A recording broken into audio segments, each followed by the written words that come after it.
Hi. Okay, so today I want to talk about the second video of the story of my recovery, starting kind of in the present and going back to iterations of therapeutic diets.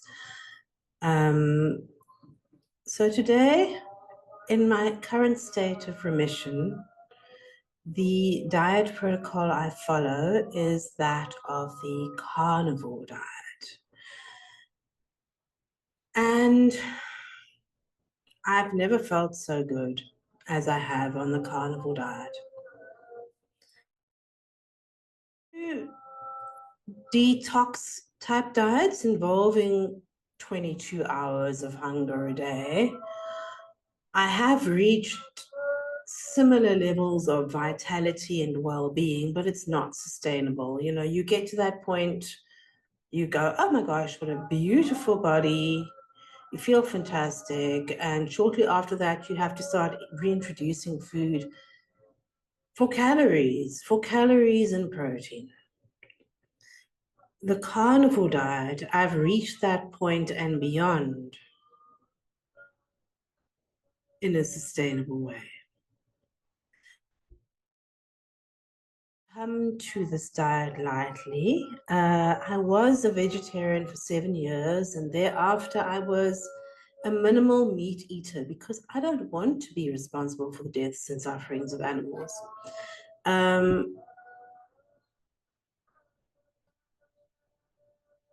So for me, it was a real surrender to go to the carnivore diet, but I actually had no practical choice, and I only turned to it when I had no practical choice. And then I went, oh, this is the way. And then I really just started dropping because I found that they did less good than harm for various reasons. So there's quite a lot to unpack here in today's talk. Let's just start by talking a little bit about how I maintain my health when I'm being good, because I am a serial lapser. Optimum is 1 meal a day of very fatty meat, preferably red meat, mutton when I can afford it, beef normally because it's quite cheap here, a little bit of camel meat because that's cheap here, a little bit of chicken. Home in South Africa, I would include some pork because it's cheap and just for variety. I also tolerate small amounts of goat's cheese, but they do trigger some craving because dairy is extremely tempting for me as an individual. I find dairy very desirable. It's quick for me to develop cravings and desires for dairy, which I cannot really tolerate. Okay, so that's my carnivore diet. I do have a date or two every now and then, which I don't get tempted to gobble them all up at once. And also because vinegar is, I find, quite a good food. It's quite therapeutic on various levels. So that is one compromise. And I've recently experimented with making it kind of a pemmican, but I don't make a preserved pemmican. I make a frozen version with fresh mince, just to boost my fat levels, because the meat here in the supermarkets is pretty much fat-free, which is problematic. You need a lot of fat to be well on this diet. Again, I have as much and a little bit of spices just for variety. Once in a blue moon, I'll have some fruit and veg in small quantities, ideally. Okay, oh, and regular fasting. Unless you are anorexic or bulimic, and if you have got chronic inflammation or chronic metabolic illness, and you're not underweight, I strongly recommend either intermittent fasting, either intermittent fasting or day-long fasts, fasts that go for a few days. I strongly recommend. It seems to switch off the inflammation. It seems to be involved in autophagy and self-healing. And it gives the gut a chance to rest, to really, really, really rest. Because if you are in a state of ill health and you've got a leaky gut and your immune system is in overdrive, everything's a stressor, and it just gives your body a chance to rest. So that's my super healthy regime. And on that, I can be ridiculously well. I can exercise all day without getting stiff. I don't get energy slumps. I sleep well. Everything is great. My moods are steady. I'm supple. I'm flexible, and I'm strong. Lapses from that margin and falling into the temptation of everyday foods, such as at office parties, or because I'm exhausted, or because I had too much work, or because of conflict at work, or personal tragedies. These things can take days, weeks, months to fully recover from, because they tend to of cravings and hangovers that can only be remedied by more of the poisons that have caused the hangover in the first place. So as a person with a tendency to low discipline, I suffer immensely from those kinds of lapses. But as I develop more skill, it becomes easier to manage. And there is support out there. You can Google the Addiction Reset community if you've got problems with managing your food. They offer a kind of a Catholic in the sense that all food plans are welcome. Community approach to manage, so that you can manage those cravings, because that can be a real struggle and it can really sabotage your recovery and cause you to get quite ill if you don't manage that addictive pattern before permanent damage is done to your body. Okay, so that sounds very grim, but I'm a firm believer in an incredible capacity of the body to rebuild, to heal, and to restore. It can be slow, but the body can continue to restore health even when we are old. If you give the body what it needs and you take away what's injuring it, what it can do. It's really astonishing. Okay, so back to rationalization for the carnivore diets. Okay, so for me, eating animals didn't come as an easy choice.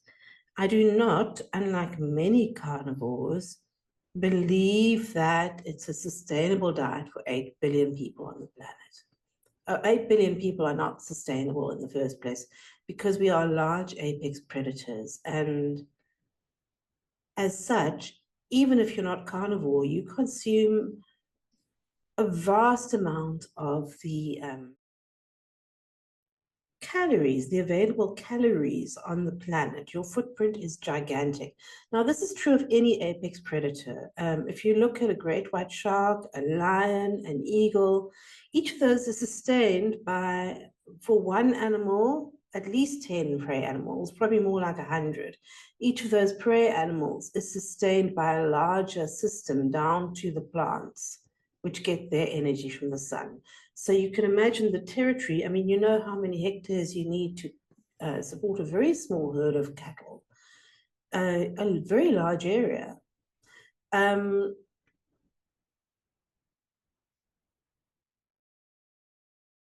Domesticated animals does require an enormous amount of agriculture. So no, eating meat is not good for the planet, and it does have a massive ecological footprint. I mean, there are benefits, and that is true. Land that's used to raise domesticated animals, free range and pasture fed, is generally a relatively intact ecosystem. The indigenous vegetation is relatively intact. And there are a lot more small animals than there would be in monoculture of grains or soy or any other plant crop.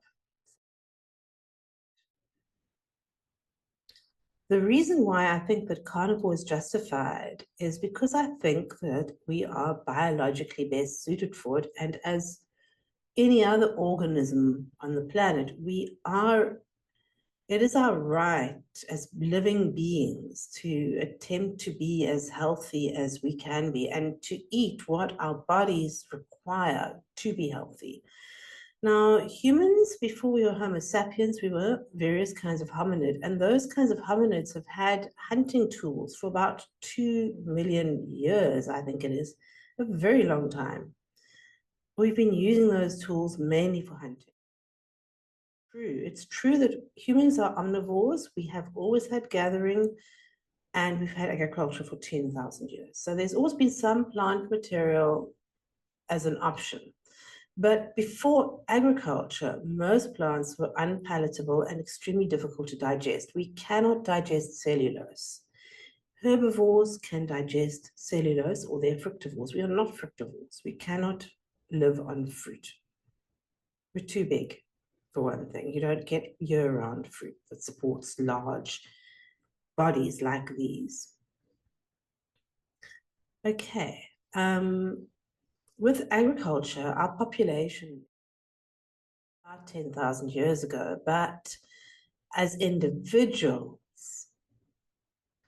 our health tended to go down. We got a lot of the diseases that we have now in society can be traced back to the beginning of agriculture. That's chronic arthritis, obesity. I'm not sure about diabetes. I know type 2 diabetes has exploded, but I'm not sure how common it was at the onset of agriculture. But tooth decay was certainly a new thing that developed. I mean, one thing I noticed, teeth are immaculate. I mean, okay, they're stained, but there's no plaque on them at all. I don't get bad breath. I don't have flatulence. I mean, flatulence is almost regarded as part of everyday life as a person, but zero. The normal aches and pains you get after a very hard workout. When I'm really on my regime, I don't get that at all. I get zero. I have ridiculous amounts of energy. And I'm a middle-aged, plump girl. Oh, and figure, I mean, you're seeing the aftermath of various lapses, but without going hungry or trying anything, to a better body than I've ever had on carnivore, and I'm in my 50s. Right. So I think that humans evolved to eat meat with plants as famine options. And that makes sense to me because it's the only thing that really explains my incredible well-being and the well-being of many other people who report a similar experience to me. Okay, so let's talk about the previous dietary iterations because there's a lot of valuable information in that.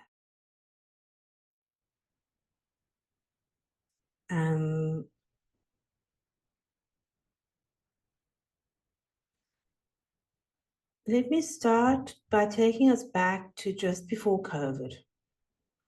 Just before COVID, I was managing to work. Just. How did I manage to have enough energy to hold on a job? I had no other life. Everything else had fallen away. I woke up. I quickly ate something for strength. I went to work. I had a snack between classes after my second class so that I quickly ate a large. That kept me through to mid-afternoon where I ate some more that I'd stashed. Then I got home, quickly ate again, went to bed, got up, ate again, and went to bed proper for 16 hours. I had no energy, none. I couldn't handle bright lights. I couldn't handle noises. If I didn't eat those meals, I would start losing my temper with my students. I couldn't think straight. I was permanently exhausted. And everything hurt, of course, and I was getting fatter and fatter and fatter and fatter because if I didn't eat, I couldn't function. Then I started following Dr. Eric Berg. And he taught me about intermittent fasting and how to implement it. So I will repeat his wisdom less beautifully on these videos. I recommend going and looking at them. You can't listen to us enough. You know, if you're on this path, you need to listen to other people who are on the path. And that's really what I'm offering. It's just another voice and warm body walking beside you along your path to recovery.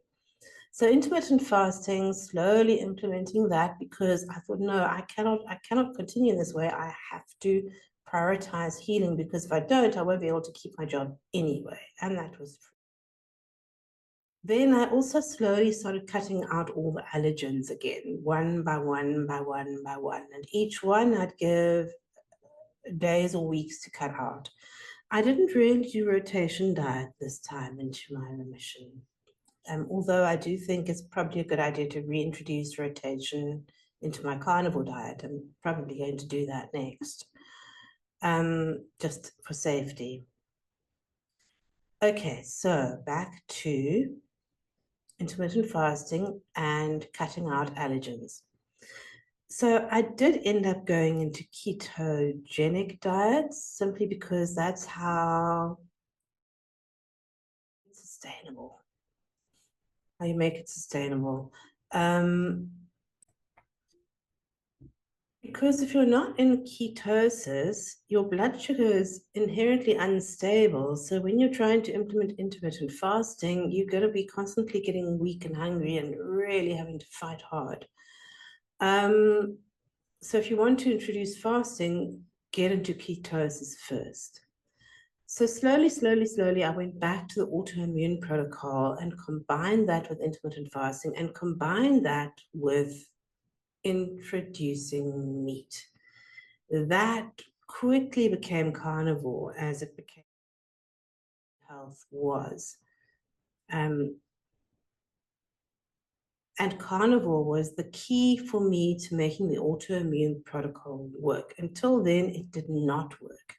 It did not work for me. I think perhaps for people who have low calorie and low protein and low nutrient requirements, it may work, but I burn a lot of energy and I use up a lot of nutrients. I think this body is a high nutrient requirement body. Okay, so the autoimmune protocol. Now, this is like the bedrock to recovery for many conditions. It's a protocol diet because it's specific for people with autoimmune conditions. I have no diagnosis. But if you have chronic inflammation of any kind, or if you have a brain dysfunction, such as a mood disorder, or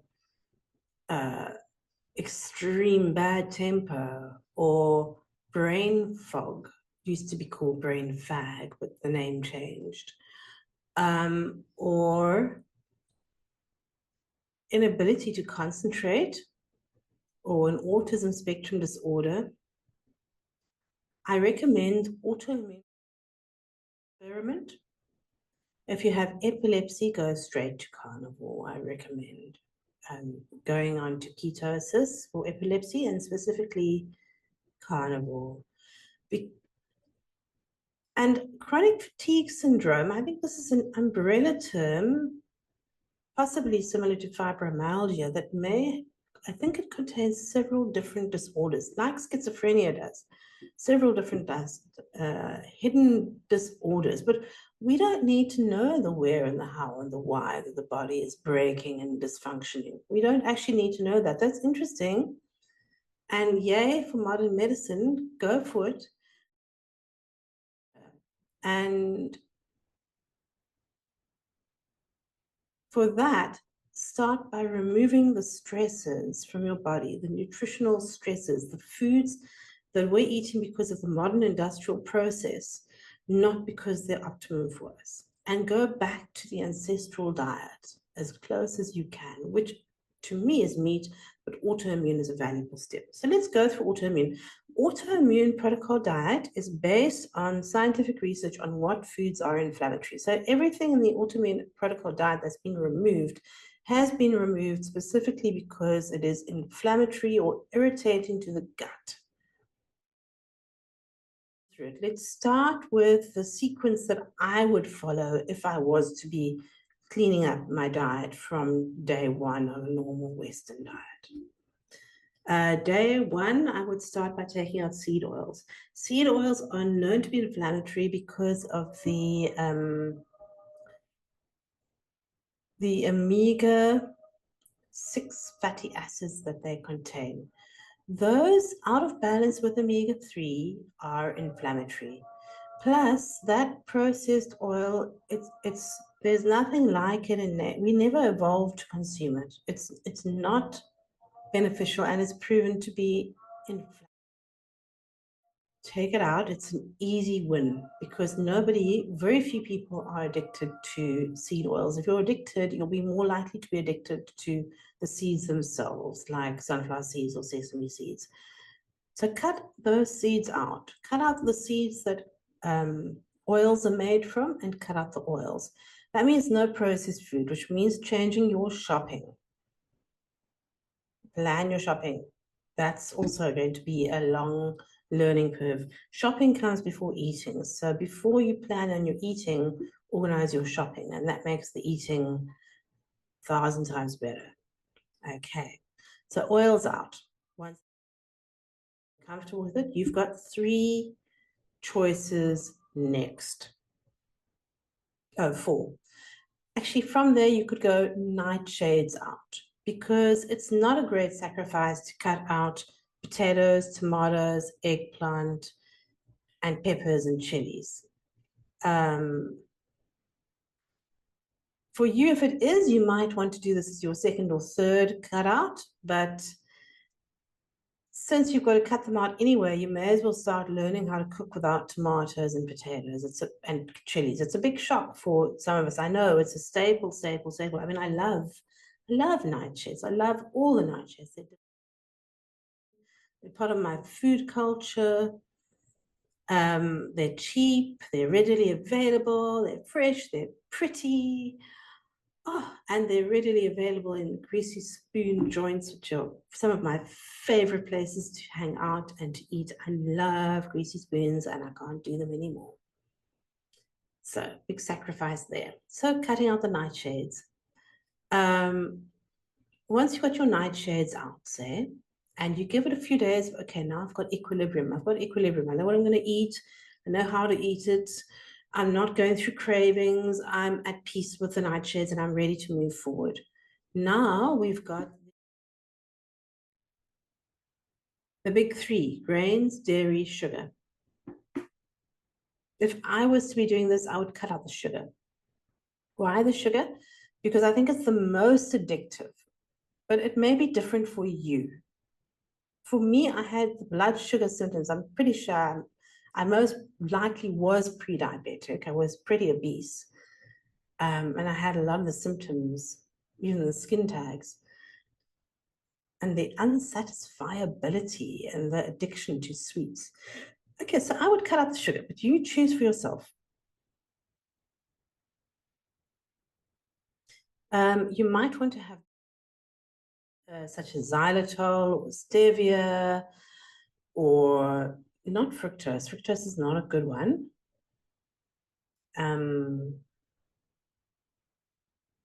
Or any old horrible artificial sweetener is even doable. Just as a bridge, just for now, okay? Once you've got the sugar out and you've got no longer suffering from cravings like every single day, and you can go for a few days without craving sugar, now you're ready to move forward to the next substance. So now we've got dairy and we've got grains and we've got legumes. That's like all your food, right? So what are you ready to give up next? Let's talk Okay, dairy is definitely inflammatory for many people, and it triggers not just IgE, but IgG and IgM. IgM can take months to come back into normality. So people who have chronic asthma and eczema often react to dairy, and it's a slow immunological response. It can take weeks or months before your immune system finally forgets about the dairy and stops going for you for that. Now, dairy is, of course, a spectrum. And that spectrum, I suppose the worst dairy would be homogenized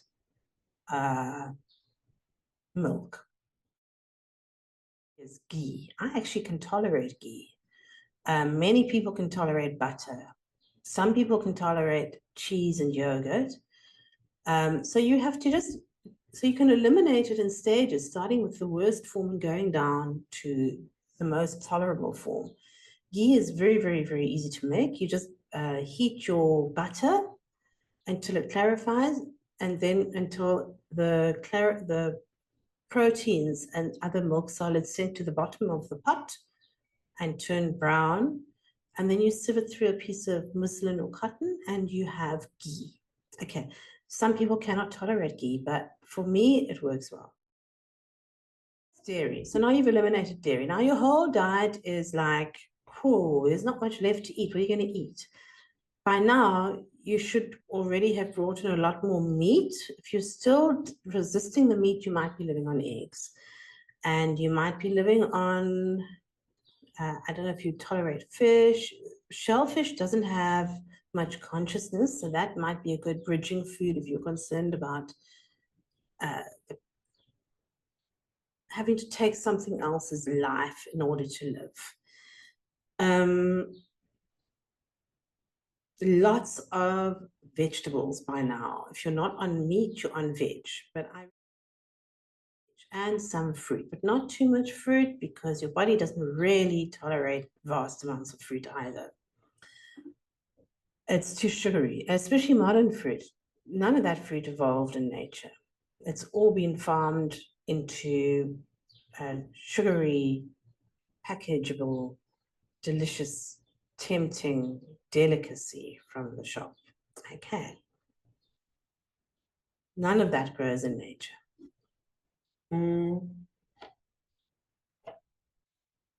Okay. Now we're getting to the basic staples of life.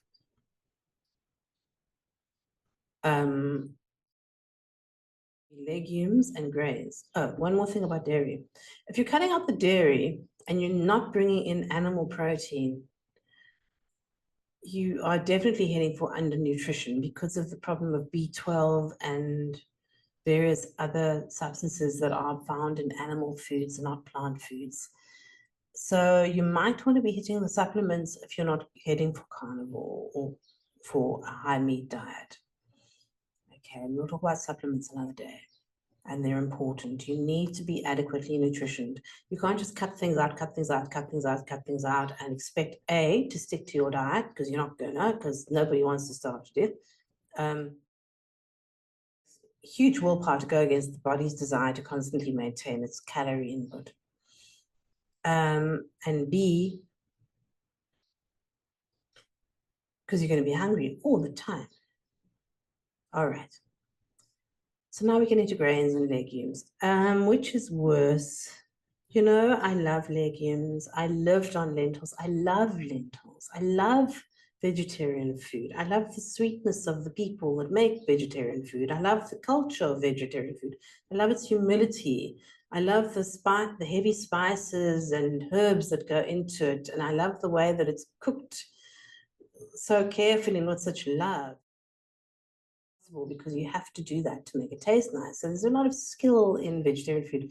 There's these beautiful lineages of vegetarian food, which I absolutely love. And I love its cheapness. It's so cheap and it's so everyday. But legumes contain lectins, and that makes them indigestible, and it makes them anti-nutrient, and it also emulsifies the gut lining, which gives you leaky gut enables foods to cross into the bloodstream and causes multiple food sensitivities, bloating, IBS, and a whole lot of other. So legumes are not good for people with inflammatory conditions. Sorry. And that includes peanuts and all the other wonderful things. You can get away with green peas and beans. They are very low in lectins. Big loss. Okay, so now we come to grains. Grains, usually wheat is the biggest culprit, but if you are Asian, it might be rice. But none of them really are good for anyone with inflammatory conditions. They are cause the inflammation. Well, it's not just the gluten, it's the many proteins. And remember, they've all been genetically modified. So what's happened is that they've been genetically modified to be more insect resistant. This is the Great Green Revolution, which has saved humanity from starvation in the last 70 years. Okay. But how are they less vulnerable to insect attack? They're less digestible. And guess what? We're also creatures that eat it. So it's less digestible for us. Unfortunately, now that I'm super sensitive to everything that's I can't eat any grains. In the beginning, you might want to give yourself obscure and interesting grains like millet or buckwheat or Himalayan something or other, you know. Okay, good. Those are useful bridges. But you're heading away from the grains if you really want to get to the point of a clean start where you can then get to a point of no inflammation, then you can start reintroducing foods and see if they agree with you or not. So if you're taking out grains and legumes, you have no calories left unless you add meat and eggs. Okay. But unfortunately, I've got bad news for you. Diet. Eggs are one of the things you've got to exclude, at least for a short time. Okay, I cannot tolerate eggs. I can't even tolerate just egg yolks. Some people thrive on eggs. You don't know until you've taken it out. And you'll notice along the way, oh, and so there's some other foods that don't agree with me. So rotation diet is another very important leg of working out what agrees with you and what doesn't. There's a lot to think about. It's years, months of experimentation, but you are moving towards understanding what is good for you and what is not good for you. And that is going to be totally worthwhile. So just keep going with me, bear with me. All right, what else there's? Spices and seeds. Seeds inflame and irritate the gut mechanically, and they've often got toxins in their shells, you know, to protect them from predators like us. So cut out those seeds. Spices, many people can't do them. I actually do them, but in moderation. So trial and error. And they're not really allowed on the autoimmune protocol, but for some people, it's a big blow. So be gentle with yourself and be patient. Autoimmune protocol also excludes nuts for the same reason. You have many complex plant compounds in them that don't agree with many people. Nuts were one of the things that for me, I didn't, I basically only stopped them when I really went seriously carnivore and then years in. So some people, I can't touch them. Other people, relatively tolerant. So you go slowly along and you trial and error your way through inflammatory foods one by one by one by one by one, and you gradually find ways to nourish and sustain yourself in other ways. And you will be amazed at the potential you have for getting better. Probably enough for one day. So wherever you are, in bed, too sick to get out of bed, vertical, reluctantly vertical, whatever you're doing, I wish you all the best and I hope this helps you and Keep going on your recovery journey. You are the only expert and you are the most invested. Keep going on your recovery journey. As far as medical care goes, that's a whole nother can of worms, and we'll open it separately. Okay, another day.